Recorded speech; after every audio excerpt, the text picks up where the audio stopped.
Breaking news! Mga fighter jet ng US at Pilipinas naghahanda na para sa pinakamalaking balikatan exercise sa West Philippine Sea.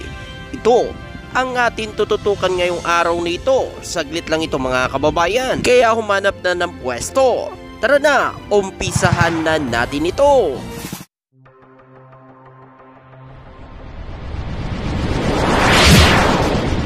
Trupang Hilonggo, Please subscribe and like. and share. Ayan mga kababayan. Welcome back ulit sa ating YouTube channel mga kababayan. At nandito na naman tayo siyempre magbigay ng balita, update sa lahat nating mga kababayan dyan. At siyempre, tiyak mga kababayan sa bago nating balita. Naku, pag napanood ito ng mga China at mga pro-China dyan, naku, iiyak na naman to sila. At lalong magagalit na naman ng China rito sa gagawin ng Pilipinas at ng Amerika dito sa South China Sea. Pinakamalaking balikatan exercise ng US at Pilipinas at mga kaalyadong bansa nito sa South China Sea ngayong buwan na ito mga kababayan. Tiyak mga kababayan, magagalit na naman ang China nito mga kababayan dahil ang US at ang Pilipinas ay maghahanda para sa fighter jet exercise sa South China Sea. Naku mga kababayan, eto na naman, fighter jet ng US at ng Pilipinas ay gagawa na naman ng ehersisyo sa South China Sea. Naku mga kababayan, ano na naman kaya ang gagawin ng China dito mga kababayan? Kung matatandaan natin, ang isinagawang air patrol ng US at ng Pilipinas sa West Philippine Sea ay binuntutan ng mga fighter jet ng China noon. At ayon pa nga dito, ang isang aircraft ng Pilipinas ay hinarang pa ng mga fighter jet ng China.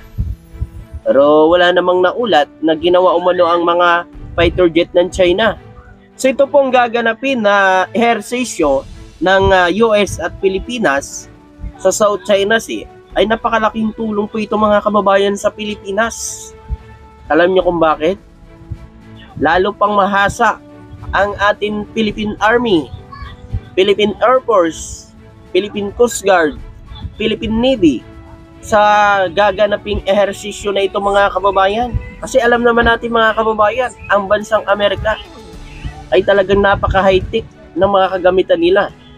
Kapag napasama po ang ating mga tauhan diyan, naku mga kababayan, talagang may matutunan ang ating Philippine Navy o ang makakasama diyan na ahensya ng gobyerno diyan sa ginagawa ngayong balikatan exercise na yan mga kababayan. At ayon pa po dito mga kababayan, ang mga pagsasanay ng mga fighter jet ng Pilipinas at Estados Unidos, ito ang mga layunin nito mga kababayan. Ang mga pagsasanay na ito ay nagbibigay ng oportunidad para sa mga piloto at iba pang kawani ng militar na mag-practice ng kanilang kasanayan at taktika sa isang realistic na setting. Ito rin umano ay nagbibigay sa kanila ng karanasan sa paghawak ng mga advanced na kagamitan at teknolohiya. So di ba mga kababayan, napakalaking tulong po ito sa atin mga kababayan. Dahil mas lalo pang matututo ang kawani ng militar sa gagawin na itong ehersisyo na ito mga kababayan. Ito pa ang pangalawa mga kababayan. Ang mga pagsasanay na ito ay nagpapakita din ng malakas na pakikipagtulungan at alyansa sa pagitan ng Estados Unidos at ang Pilipinas. Ito umano ay nagpapahiwatig ng kanilang pagsuporta sa isa't isa sa kanilang pagsisikap na mapanatili ang kaligtasan at seguridad sa rehiyon. Alam naman natin ngayon na talagang ang China ngayon ay agresibo na ang mga aksyon sa West Philippine Sea. So iyan na po mga kababayan, nagkakaisa na ang dalawang bansa. At alam naman natin, ang US ay hindi tayo pababayaan dahil nangako ito ng bakal na pangako sa Pilipinas. At ayon pa dito mga kababayan, ang Mutual Defense Treaty na nilagdaan umano ng Pilipinas at Estados Unidos ay hindi pa naman gagamitin mga kababayan. Kasi ang Mutual Defense Treaty na ito, gagamitin lang po ito mga kababayan ay merong namatay sa kaalyado ng Pilipinas, sa kaalyado ng US, o may namatay sa Pilipinas at Estados Unidos sa pag-atake ng mga katulad na lang po ng ginagawa ng China. Kung meron po namatay dyan sa pag-atake ng China ng water cannon, matik mga kababayan, ay tutulong na po ang Amerika sa Pilipinas. Yan kasi ang pinagkasunduan po ng Estados Unidos at ng Pilipinas. At sana wag naman po umabot sa ganyan na may mawalan pa ng buhay. Dapat maisip na ng bansang China kung talagang kanila yan, ay dalhin nila sa batas. Sundin nila ang batas ng UNCLOS kung kanila talaga ang Ayungin Shoal na yan. Kaso hindi sila sumusunod sa batas mga kababayan. Dahil sinusunod nila ang Gentleman Agreement daw umano dyan sa West Philippine Sea. Naku mga kababayan, napakahirap niyan. Kaya kailangan talaga magpaliwanag ang mga sangkot dito, ang Gentleman Agreement na ito mga kababayan. Ayon pa dito mga kababayan, ang mga pagsasanay na ito ay isang paraan para ipakita ang kanilang kakayahan magpatupad o ng operasyon sa South China Sea, isang lugar na may tensyon dahil sa mga territorial sa pagtatalo sa pamamagitan umano ng pagsasagawa ng mga pagsasanay sa lugar. Ang Estados Unidos at ang Pilipinas ay nagpapakita ng kanilang determinasyon na ipagtanggol ang kanilang mga interes at karapatan sa rehiyon.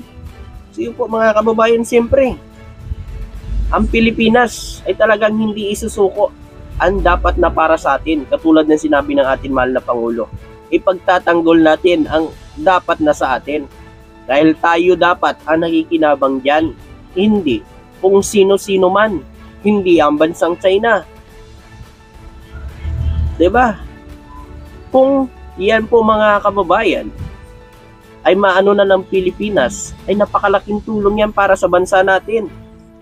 Makakatulong po yan sa pagdagdag sa ekonomiya ng bansa at tataas ang huli ng ating mga mangingisdang Pilipino.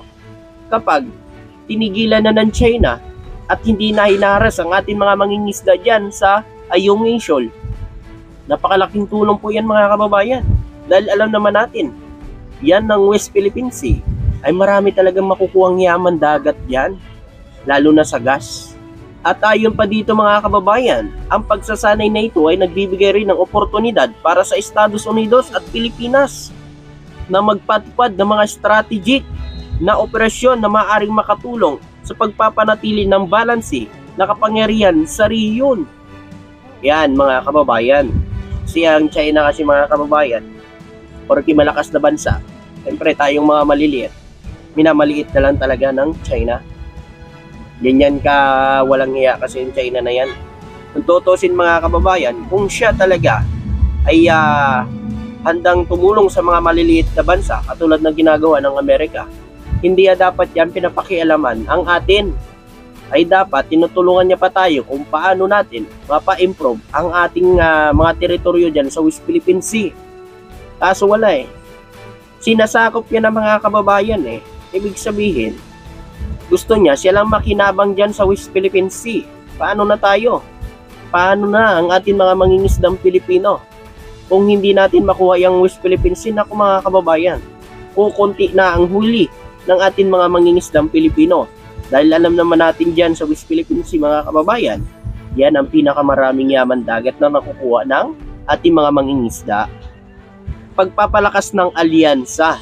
Yan, siyempre mga kababayan, tulad naman talaga na lumalakas na ang alyansa ng US at ang Pilipinas.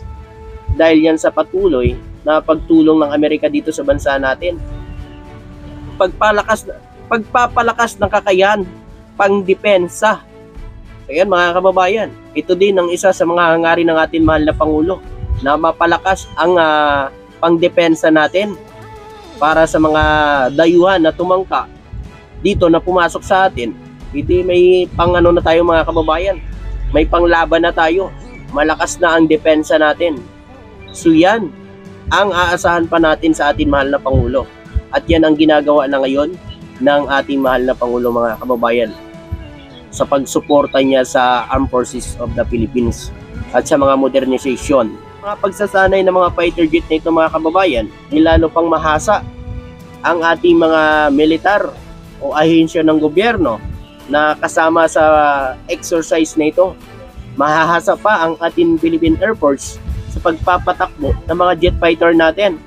Kayo, mga kababayan, pabor po ba kayo sa ginagawa ngayon ng ating mahal na Pangulo na ipagtanggol ang ating karapatan dyan sa West Philippine Sea, na labanan ang mga pagtatangka ng China o sa ating mga teritoryo dyan sa West Philippine Sea? Ikaw, kababayan, ano ang masasabi mo at makukomento mo dito? Siyempre, hanggang dito na lang. Maraming salamat po.